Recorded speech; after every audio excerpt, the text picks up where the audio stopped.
ఈ ఇగురు restaurant speciality already ఇంతకు ముందే చెప్పాను కదా మీకు. మెయిన్ ఏంటి అంటే థాలీ అనమాట. వీళ్ళ వెజిటేరియన్ థాలీ కొంత ఫ్యాన్స్ మామూలుగా లేరు. ఈ మధ్య కాలంలో సోషల్ మీడియాలో కూడా గట్టిగా ట్రెండ్ అవుతుంది. ఏంటి అంటే ఈ వెజిటేరియన్ థాలీ.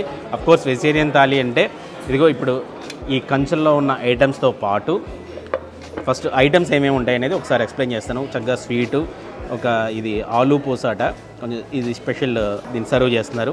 అట్లాగే ఒక రోటి పచ్చడి, కొబ్బరి అన్నంకి కాంబినేషన్గా ఒక కర్రీ లాంటిది ఒకటి సర్వ్ చేస్తున్నారు, ఆలూ కర్రీ. అలాగే ఫ్లేవర్డ్ రైసు, కర్రీస్ మంచి చక్కగా.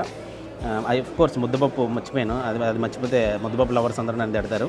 ఇది ముద్దపప్పు, ఆవకాయ, నెయ్యి అన్ని కాంబినేషన్స్ ఉన్నాయి. కర్రీస్ వచ్చినప్పటికీ ఈరోజు అయితే వంకాయ కూర, టమాటా పప్పు అదిరిపోయింది, కమ్మటి సువాసన, ఫ్రై, దొండకాయ ఫ్రై, క్యాబేజీ ఫ్రై, 2 రకాల ఫ్రైలు ఇచ్చారు, చిప్స్. ఈ మిగతావన్నీ మనకి నాన్ వెజిటేరియన్ కర్రీస్ అనమాట. కోడి వేపుడు, రొయ్యల వేపుడు, మాంసం వేపుడు. అలాగే నెక్స్ట్ రాగి ముద్ద, సాంబారు, రసం, మజ్జిగ పెరుగు, ఇవి పచ్చళ్ళు, పళ్ళు, ఉలవచారు.